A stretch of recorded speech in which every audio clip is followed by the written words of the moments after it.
नमस्कार, स्वागत है आपका खबर उत्तराखंड में। मैं हूं आपके साथ विशाल पंडित। बुलेटिन की शुरुआत करेंगे, लेकिन उससे पहले नजर डालते इस वक्त की सुर्खियों पर।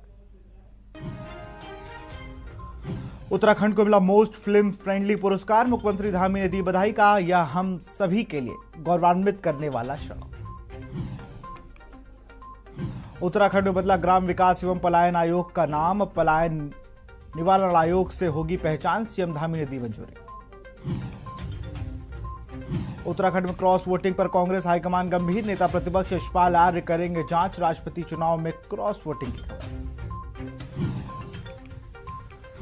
उत्तराखंड ट्रिपल एससी की स्नातक स्तर की भर्तियां परीक्षा में गड़बड़ी। सीएम पुष्कर सिंह धामी ने दिए जांच के आदेश। उत्तराखंड लोक सेवा आयोग परीक्षा की तैयारी। 3000 पदों के लिए 10,000 अभ्यर्थी देंगे इंटरव्यू। अगस्त में हो सकती है परीक्षा। राजधानी देहरादून में भारी बारिश से जनजीवन अस्त व्यस्त। मौसम विभाग ने जारी किया भारी अलर्ट। लोगों से सावधान रहने की अपील। आप देख रहे हैं के न्यूज, खबरों का सारथी। खबर लालकुआ से है। कल जारी हुए सीबीएसई के रिजल्ट में निकटवर्ती क्षेत्र हल्दूचौड़ स्थित जय अरिहंत इंटरनेशनल स्कूल में पढ़ रहे ऐशना अग्रवाल सृष्टि गोयल ने क्रम संख्या प्रथम, द्वितीय और तृतीय स्थान आकर विद्यालय और क्षेत्र का नाम रोशन किया है। मंजिल ने 99.60% अंक प्राप्त कर प्रथम स्थान प्राप्त किया और उन्हें जिले में 5वां, हल्द्वानी क्षेत्र में तीसरा, जबकि लालकुआं रीजन के अंतर्गत प्रथम स्थान प्राप्त किया है। वहीं ऐशना अग्रवाल ने 96%, सृष्टि गोयल ने 95.80% अंक प्राप्त करे, द्वितीय और तृतीय स्थान प्राप्त किए। इसके अलावा दीक्षा मिश्रा ने 93%, अमन तिवारी और रोहित पलड़िया ने 92.20% अंक प्राप्त किए हैं। वहीं सेजनल राणा ने 91% अंक प्राप्त कर विद्यालय और क्षेत्र का नाम रोशन किया। I want to be a CA and I will work hard to achieve my goal. मेरा नाम मंजिल गंगवार है। मैं क्लास 10 के बोर्ड एग्जामिनेशन में 98.6% आई है और मैं इसका श्रेय अपने गुरुजनों, माता पिता और मेरा नाम मंजिल गंगवार है। मैं क्लास 10 के बोर्ड एग्जामिनेशन में 98.6% आई है और मैं इसका श्रेय अपने गुरुजनों, माता पिता और अपने इस विद्यालय को देना चाहूँगी। काफ़ी ज़्यादा यहाँ पे सपोर्टिव रहा है, हमारे लिए काफ़ी हेल्प की गई है। हर चीज़ में हमारी मदद की जाती थी। टीचर्स काफ़ी सपोर्टिव थे, वो हमारे डाउट्स क्लियर करते थे। My name is Ashna Agarwal and I study in Jai Arihan International School. I scored 96% in my 10th board examination. I want to thank all the teachers who have supported me so much and my parents too. आगे क्या चलता है, future में क्या बनना चाहते हैं, क्या करना? I want to be a CA and I will work hard to achieve my goal. सबसे पहले तो मैं स्टूडेंट्स को, पेरेंट्स को धन्यवाद देना चाहूँगा, शुभकामनाएं देना चाहूँगा कि बच्चों ने इतनी मेहनत करी, पेरेंट्स ने सहयोग करा, और हमारी टीम का धन्यवाद देना चाहूँगा कि उन्होंने मेहनत करी जिसका रिज़ल्ट हम आज देख पा रहे हैं। और स्टूडेंट्स ने एक अच्छा मुकाम हासिल करा है और फिर इस डिस्ट्रिक्ट में 5th रैंक पे हमारा बच्चा रहा है। और आगे भी जो आप पूछ रहे हैं कि भी किस तरह से हम करते हैं, हम बेस्ट फैकल्टी जो एक स्कूल के लिए अपने बेस्ट फैकल्टी का कोशिश करते हैं कि हम उसे सेलेक्ट कर पाएँ, जिससे एक पढ़ाई का माहौल अच्छा बना रहता है और वो चीज़ हमें देखने को भी मिल रही है और आगे भी इसी तरह के प्रयास हमारे जारी रहेंगे। सबसे पहले तो मैं जो ये रिज़ल्ट आया है क्लास 10th का 3rd रिज़ल्ट है, सब बच्चों को बहुत बहुत शुभकामनाएं दूंगी। ये जो रिज़ल्ट आया है इसमें सभी की बहुत ज़्यादा मेहनत है, बच्चों की, उनके पेरेंट्स की, स्टाफ मेंबर्स की और सबसे पहले मैनेजमेंट की, जो उन्होंने सारी सुविधाएं हमें प्रोवाइड करवाई हैं। अच्छे अच्छे टीचर्स, सारी क्लासरूम्स बहुत अच्छी वेल इक्विप्ड हैं। इवन आधा सेशन जो था वो ऑनलाइन गया था इससे पहले, जब बच्चे 9th में थे वहीं से उनके कॉन्सेप्ट्स हमने क्लियर करवाए थे। खबर लक्सर से है। लक्सर मोनफोर्ट चिल्ड्रन एकेडमी में सीबीएसई बोर्ड की परीक्षा में 10 विद्यार्थियों ने 95% अंक प्राप्त कर स्कूल का नाम रोशन किया है। प्रिंसी चौधरी ने 95%, कनक गुप्ता 93%, आंचल रानी 92%, अलका 91%, अंजलि 87%, देव प्रसाद 83%, शिवांग धीमान 81% और रिया राय 81%, हर्षवर्धन 81% एवं लक्ष्य बख्शी ने 80% नंबर प्राप्त कर स्कूल के साथ साथ अपने माता पिता का नाम रोशन किया। वहीं स्कूल प्रबंधक चौधरी जसवीर सिंह एवं प्रिंसिपल कुसुम लता द्वारा प्रिंसी चौधरी को जीत की ट्रॉफी देकर बधाई दी गई और सभी छात्राओं को उज्जवल भविष्य की कामना की गई। वहीं कक्षा 10 में पास हुए छात्राओं को कोई भी काम मुश्किल नहीं होता, मेहनत और लगन से हर मुश्किल काम को आसान बनाया जा सकता है।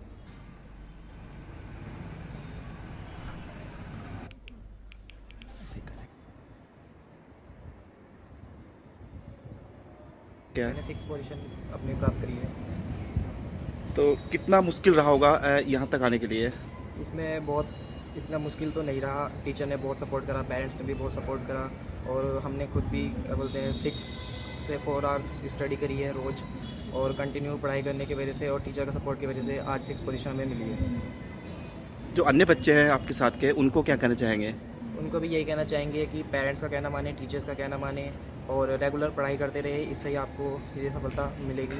मैंने मोंटफोर्ट चिल्ड्रन अकेडमी में पहला स्थान प्राप्त किया है। मैं 10वीं की छात्रा हूँ और मुझे यहाँ तक सपोर्ट किया है मेरे माता पिता ने और मेरे टीचर्स ने मुझे बहुत मोटिवेशन दी है और मेरी इंस्पिरेशन, मेरी मोटिवेशन सबसे पहले मैं अपने माता पिता को अपना गुरु मानती हूँ। उसके बाद मेरे टीचर्स ने मुझे यहाँ तक पहुँचाने में बहुत हेल्प की है और स्कूल में हमारा हमेशा से ही बहुत साथ दिया है और आगे भी मैं ऐसी मेहनत करती रहूँगी।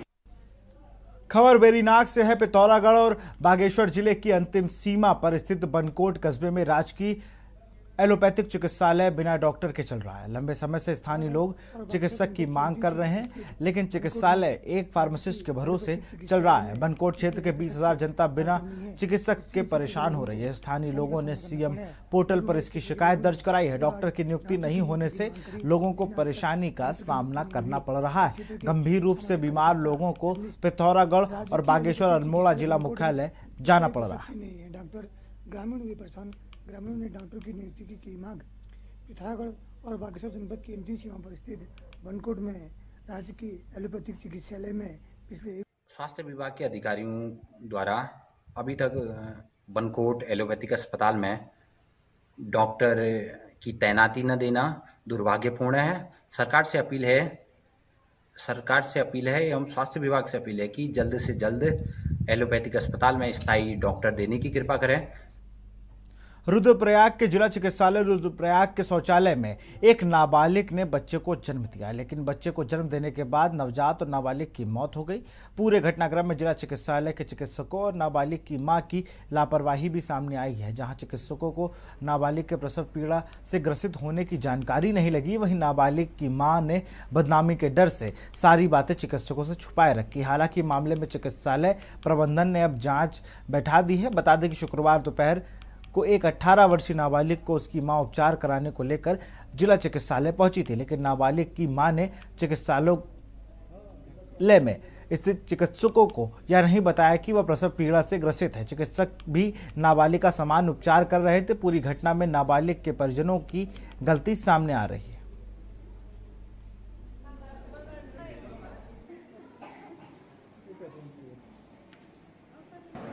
कल दोपहर करीब 1 बजे एक 18 वर्ष की एक युवती यहाँ चिकित्सा फिजिशियन के पास आई उपचार कराने के लिए। तो फिजिशियन ने उनको देख करके जांच करी, करवाई तो उनका जो हीमोग्लोबिन था 3 ग्राम निकला। तो 3 ग्राम निकला तो उस समय जो हमारे ब्लड बैंक के अधिकारी थे तो उनको ए पॉजिटिव की जो है खून की ज़रूरत थी। उस समय ए पॉजिटिव खून यहाँ पे अवेलेबल नहीं था, तो उन्होंने उनसे और उनके अभिभावकों से कहा कि क्योंकि ये ब्लड ग्रुप का खून यहाँ अवेलेबल नहीं है तो और 3 ग्राम है तो इनको जो है अत्यधिक जो है ये खतरे वाली बात है, तो इनको जो खून चढ़ाना जरूरी है। रुड़की के सिविल लाइंस कोतवाली क्षेत्र के इस्लाम नगर में मोहल्ले में हिस्ट्री शीटर ने फायरिंग कर दहशत मचा दी है। मामला उस समय हुआ जब पड़ोस में रहने वाला एक युवक बिजली के तार जोड़ने के लिए उसके मकान की छत पर चढ़ गया था। इससे नाराज होकर हिस्ट्री शीटर ने उस पर हमला कर दिया और वहीं उससे बचने के लिए आए व्यक्तियों को भी हिस्ट्री शीटर ने जमकर पीटा। वहीं आरोपी खुशनूद जब गली से भाग रहा था तो उसके हाथ में तमंचा था और जो पास ही लगे सीसीटीवी कैमरे में कैद हो गया। सीसीटीवी में कैद हुई है ये पूरी घटना। सूचना मिलने पर पुलिस मौके पर पहुंची, लेकिन तब तक आरोपी वहां से फरार हो चुका था। पुलिस ने बताया कि आरोपी के खिलाफ पहले भी हत्या और जानलेवा हमले के मुकदमे दर्ज है। आपसी विवाद को लेकर एक सूचना आई है, तो अभी मौके पर पुलिस जो पहुंच चुकी है और जो पीड़ित है उससे जो तहरीर लेके उचित धाराओं में अभियोग पंजीकृत कर रहे हैं। साथ साथ जो अभियुक्त हैं उनकी तलाश के लिए हमने टीमें बना दी हैं और टीमें तलाश कर रही हैं अभियुक्तों की। रुड़की के केलियर थाना क्षेत्र में देर शाम हुई लूट के मामले का खुलासा करते हुए पुलिस ने बदमाशों को गिरफ्तार कर लिया है, जबकि दूसरा बदमाश मौके से फरार हो गया है। आरोपी के पास से लूटी गई मोटरसाइकिल भी पुलिस ने बरामद की है। एसपी देहात परमेन सिंह डोभाल ने अपने कार्यालय में पत्रकारों से वार्ता करते हुए बताया कि शुक्रवार देर शाम करियर थाना क्षेत्र में इमली खेड़ा निवासी संजू सैनी ने 112 पर सूचना देकर बताया था कि वह जब रुड़की से गंग नहर के बीच वाली पटरी से अपने घर वापस लौट रहे थे, तभी तो रास्ते में बाइक सवार 2 बदमाशों ने उनके साथ मारपीट शुरू कर दी और उनसे नकदी से भरा पर्स जिसमें करीब 10,000 रुपए थे, साथ ही मोबाइल और बाइक भी लूट ली थी। पुलिस ने दोनों बदमाशों को पकड़ने का प्रयास किया, लेकिन पीछे बैठा युवक मौके से फरार हो गया और बाइक चला रहे युवक को पुलिस ने पकड़ लिया। फरार आरोपी की तलाश जारी है।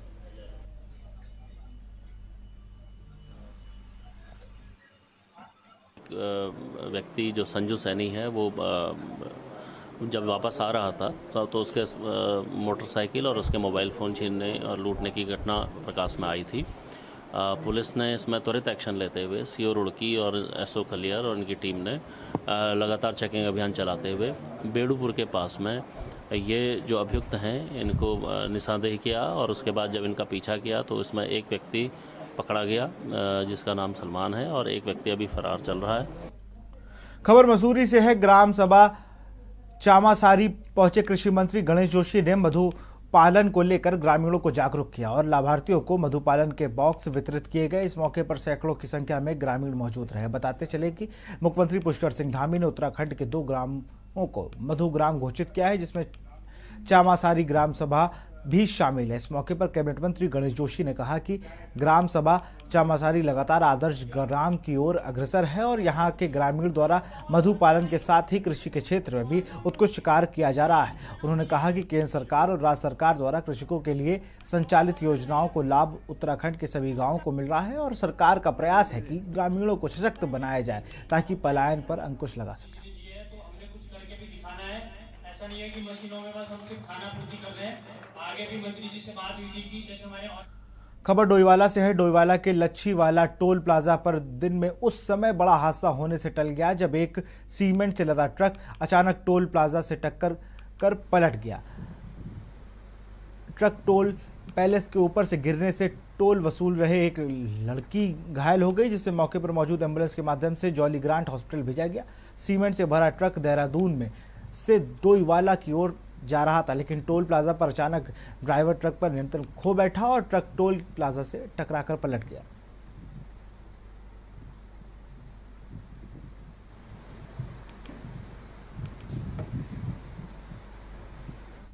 खबर कालाडूंगी से है। रामनगर वन प्रभाग फतेहपुर रेंज में बाघ की तलाश जारी है। अब तक बाघ को ट्रैकलाइज करने के लिए मामले में अधिकारियों ने क्या क्या आजमाइश की है, इस बात की जानकारी और मौके पर जायजा लेने के लिए मुख्य वन संरक्षक कुमाऊं फतेहपुर रेंज कार्यालय पहुंचकर जहां सीसीएफ कुमाऊं के पात्रों ने वन अधिकारियों से पूरे घटनाक्रम की जानकारी के अलावा ऑपरेशन टाइगर में किस किस तरह की अड़चन सामने आ रही है, ऑपरेशन में और किस की मदद ली जा सकती है, जैसे महत्वपूर्ण मामलों पर चर्चा की। और सीआईएसएफ कुमाऊं ने इस बात को स्वीकार किया है कि पिछले सालों की अपेक्षा बाघों की संख्या में इजाफा हुआ है, जिसको लेकर काफी सावधान रहने की जरूरत है। गौरतलब है कि फतेहपुर वन रेंज में बाघ में पिछले 6 महीनों में के अंदर 7 लोगों को अपना निवाला बनाया है। तो अभी उसके लिए प्रयास जारी है। आप लोगों को पता है कि पिछले कई दिन से यहाँ पे टीम लगातार गश्त कर रही है। साथ में यहाँ पे काफ़ी सारा पिंजरा भी इंस्टॉल किया गया है। लगभग 100 के करीब जो है कैमरा ट्रैप इंस्टॉल हुआ है और 2 डॉक्टर यहाँ पे लगातार इसमें प्रयास रहता है कि इसको, एक टाइगर तो ऑलरेडी यहाँ से रेस्क्यू किया जा चुका है और दूसरा टाइगर की भी तलाश जारी है। और आजकल ये बारिश का सीज़न है, थोड़ा सा काफ़ी झाड़ी है, तो डिफ़िकल्ट है ये करना, टाइगर को लोकेट करना और ट्रैंकुलाइजेशन करना, लेकिन फिर भी हम प्रयास जारी रखेंगे इसमें और जितना जल्दी हो सके। तो आज मेरा ये यहाँ पे विजिट था, तो मैं यही जो भी लूप होल्स है या कुछ कमी है और इनको और थोड़ा सा बेहतर ढंग से कैसे हम मैनेज कर सकते हैं, वही मुझे देखना था और इनको मैं डायरेक्शन दिया हूँ उसी हिसाब से, और हम इसको जल्दी कुछ ना कुछ इसमें सफलता हासिल करें। यहाँ रुकते छोटे से ब्रेक के लिए, जल्द हाजिर होंगे। आप देख रहे हैं के न्यूज, खबरों का सारथी। मेरे लड़के में हुनर और लगन की कोई कमी नहीं है। पढ़ाई में भी बहुत तेज है, बस उसे इंग्लिश बोलनी नहीं आती। हम गरीबों के बच्चों में यही तो है कि इंग्लिश बोलने में मार खा जाते हैं, वरना किसी से कम नहीं है मेरा लड़का। पर अब देखना, दिल्ली सरकार ने ये जो 3 महीने का इंग्लिश बोलने का कोर्स शुरू किया है ना, इससे मेरा बेटा भी फर्राटेदार अंग्रेजी बोलेगा और इंग्लिश बोलने वाला की बराबरी कर लेगा। मैं चाहता हूं सभी बच्चों को अच्छी से अच्छी शिक्षा मिले। गरीब और मिडिल क्लास के बच्चे किसी भी क्षेत्र में पीछे ना रहें। अब गरीब और मिडिल क्लास परिवारों के बच्चे भी फर्राटेदार इंग्लिश बोलेंगे। दिल्ली सरकार दिल्ली के युवाओं के लिए लाई है spoken English course by Delhi skill university, जहां सिर्फ 3 महीने में आप फर्राटेदार इंग्लिश बोलना सीख सकते हैं। जब खिलकर निकलेगा ये स्किल, सपनों से दूर जाएगा।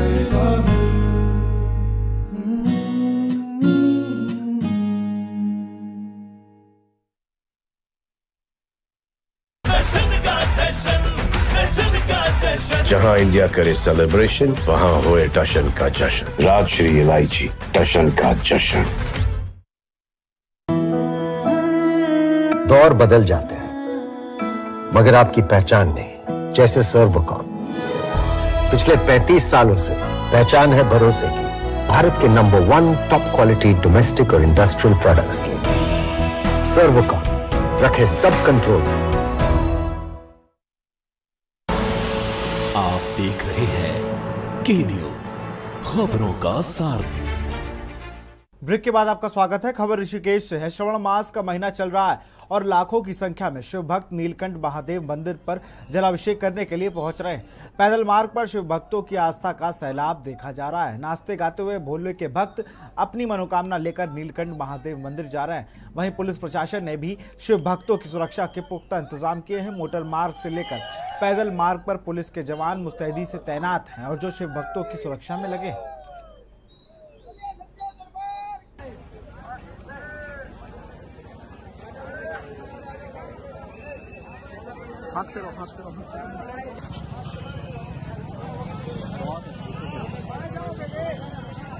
उनके लिए ये यहाँ पर पैदल मार्ग बना हुआ है जो सुचारू रूप से चल रहा है, और इधर से ये मोटर मार्ग है जो बैराज से लेकर और नीलकंठ मोटर मार्ग है, तो यहाँ से भी जा रहे हैं और पैदल मार्ग से भी धीरे धीरे सुचारू रूप से निकल रहे हैं।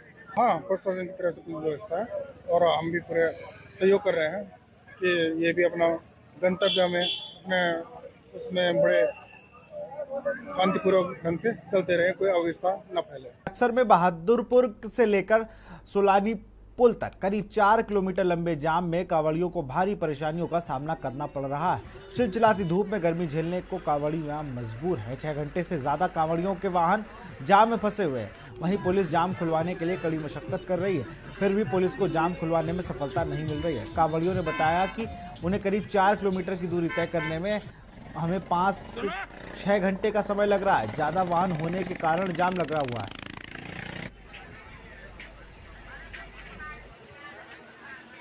जा रहे हैं और 5 घंटा लग गए 3 किलोमीटर।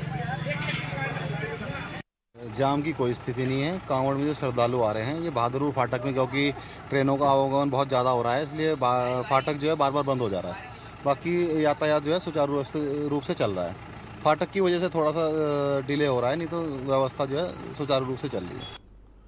खबर मैंगलोर से है, जहां कांवड़ मेले में शिव भक्तों का रेला लगातार बढ़ता ही जा रहा है। लाखों की संख्या में कांवड़िया गंगा जल लेकर अपने गंतव्य को लौट रहे हैं। कांवड़ियों के लिए कई जगह स्थानीय लोगों द्वारा भंडारे का आयोजन भी किया जा रहा है। प्रेस क्लब मंगलौर द्वारा मंगलौर बस स्टैंड पर कांवड़ लेकर जा रहे शिव भक्तों के लिए भंडारे का आयोजन कर प्रसाद वितरण किया गया। साथ ही भीषण गर्मी के चलते ठंडा पानी भी वितरित किया गया है। प्रसाद वितरण कार्यक्रम में प्रेस क्लब मैंगलौर के सभी साथीगणों के साथ मैंगलौर कोतवाली प्रभारी राजीव रोथान, कस्बा चौकी प्रभारी मनोज गौरेला व एसएसआई रफत अली सहित पुलिस कर्मियों ने भी कांवड़ियों को प्रसाद वितरण किया।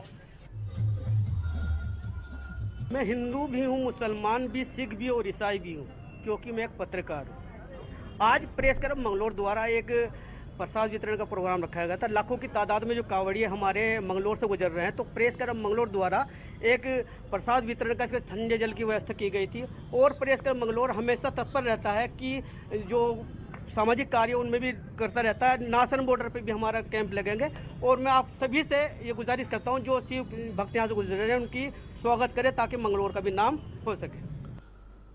चमोली जनपद के जिला योजना की बैठक लेने प्रभारी मंत्री धर्म सिंह रावत पहुंचे, जहां पहुंचकर पूर्व राज्य मंत्री के समाज सेवी सुदर्शन सिंह कटैत की प्रथम पुण्यतिथि पर उन्होंने अपनी श्रद्धांजलि अर्पित की। सुदर्शन सिंह कटैत पूर्व राज्य मंत्री, समाज सेवी, चमोली जिले की राजनीति के पुरोधा रहे।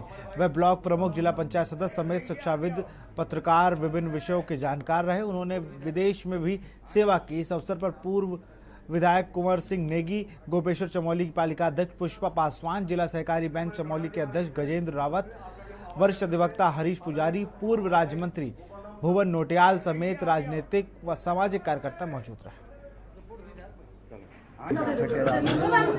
एक पुस्तकालय का उद्घाटन भी है और एक हमारे बहुत वयोवृद्ध नेता भी थे और जिन्होंने उत्तराखंड आंदोलन के लिए बहुत काम किया। हमारे कटैत जी का उनकी आज पहली वो थी वर्षगांठ भी थी, उसके कार्यक्रम में सम्मिलित हुआ हूँ। और मैं कह सकता हूँ कि हमारा जो चमोली जनपद है उसमें विकास के नाम पे जो भी दिक्कतें होंगी वो हमारी सरकार पूरा करेगी। और आज जिला प्लान की बैठक के बाद मैं कह सकता हूँ कि रात्रि विश्राम हमारा गैरसैंण में है, तो टीचरों की जो कमियां वो भी हम पूरी करेंगे उनकी याद में, क्योंकि कटैत जी का जो इस जिले के लिए और खास करके विकासखंड घाट के लिए जो योगदान रहा है उसे नहीं भुलाया जा सकता है। और वो आज हमारे बीच नहीं रहे हैं, उनकी याद में, उनकी यादों को ताज़ा करने के लिए हमने आज उनकी स्मृति में यहाँ पे श्रद्धांजलि सभा का हमने आयोजन किया है। धर्मनगरी हरिद्वार में आयोजित कांवड़ मेला अपने चरम पर है। बड़ी संख्या में कांवड़िया हरिद्वार पहुंच मां गंगा में स्नान कर रहे हैं और गंगा में इस वक्त बरसात होने के कारण तेज बहाव है, जिस कारण कांवड़िए तेज बहाव में बह रहे हैं। मगर जल पुलिस और 40 वाहिनी पीएसी की टीम और आर्मी की बिजी टीम मौके पर तैनात है और इस शिव भक्तों कांवड़ियों के लिए देवदूत साबित हो रही है। जब से हरिद्वार में कांवड़ मेला शुरू हुआ है तब तक अब कुल 50 से ज्यादा कांवड़ियों की जान इन जवानों ने बचाई है और आगे भी मेले में लोगों की जान बचाते रहेंगे।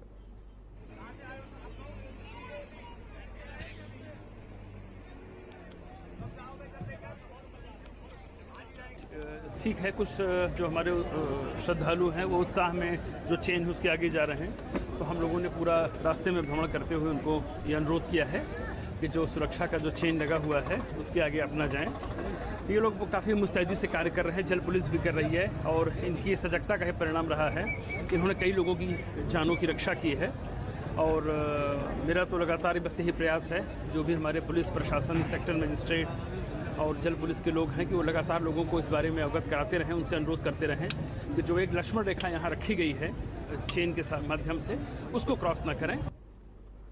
उत्तराखंड हाईकोर्ट ने कुमाऊं के हल्द्वानी में स्थित इंदिरा गांधी अंतर्राष्ट्रीय स्पोर्ट्स स्टेडियम का कार्य तय समय से पूर्ण नहीं करने के खिलाफ दायर जनहित याचिका पर सुनवाई की है। मामले की सुनने के बाद मुख्य न्यायाधीश विपिन सांघी और न्यायमूर्ति आरसी खुलबे की खंडपीठ ने निर्माण एजेंसी उत्तराखंड पेयजल निगम को निर्देश दिए हैं कि यह कार्य कब तक पूर्ण होगा, साथ ही कितने फेज में कार्य हुआ है, कार्य पूर्ण होने में कितना समय लगेगा, कार्य पूर्ण करने की अंतिम तिथि क्या है और कब स्टेडियम का उद्घाटन होगा।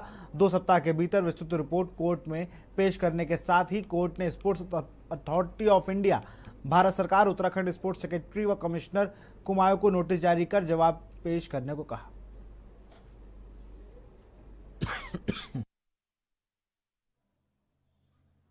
याचिका में कहा गया था कि सन 2007 में फॉरेस्ट की 15 हेक्टेयर लैंड अंतर्राष्ट्रीय स्टेडियम बनाने के लिए ट्रांसफ़र की गई थी गोलापार में खेल विभाग को, और तब से लगातार इसको बजट भी जारी किया जा रहा है नीति आयोग द्वारा, 13वें वित्त आयोग द्वारा और कई भारत सरकार की संस्थाओं द्वारा बजट लगातार इशू किया गया है। जो यहाँ के युवा हैं और जो खेल की प्रतिभाएं हैं, खिलाड़ी हैं, तो उनको उचित अवसर नहीं मिल पा रहे हैं। जो हमारी खेल नीति है उसमें अच्छा इंफ्रास्ट्रक्चर अवेलेबल कराने की भी जो बात कही गई है उसका भी पालन नहीं हो पा रहा है। तो एक तरह से ये पब्लिक मनी का वेस्ट है और फॉरेस्ट लैंड के डाइवर्जन का भी वेस्ट है अगर इसको चालू नहीं किया जाता। को डायरेक्शन दी है कि वो 2 हफ्ते में यहाँ एफिडेविट फाइल करें और ये बताएं कि कितनी धनराशि आज तक इसमें मिली है, कितने फेजेस थे, कितनी डेडलाइंस थी, कितनी बार ये डिले हुआ है और आगे इसको कितने समय में कंप्लीट किया जाएगा और इसके उद्घाटन की जो तारीख है वो कब निर्धारित की गई है।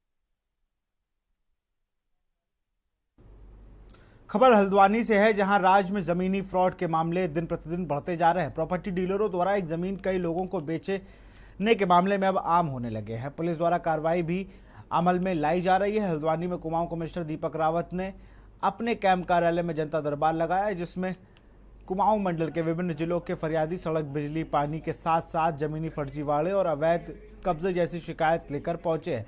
इस दौरान कुमाऊं कमिश्नर दीपक रावत ने मीडिया से बात करते हुए बताया कि लगातार जनता दरबार में जमीन से जुड़े फ्रॉड के बड़े मामले आ रहे हैं, लिहाजा वह इसे भूमि की खरीद फरोख्त को रोकने के लिए बनाई गई टास्क फोर्स के सामने रखेंगे और इसी तरह की अवैध जमीनों के मामले में अंकुश लगाया जाएगा। और फिलहाल इस बुलेटिन में इतना ही। ब्रेक के उस पार देखिए स्वर्णिम सौदेन।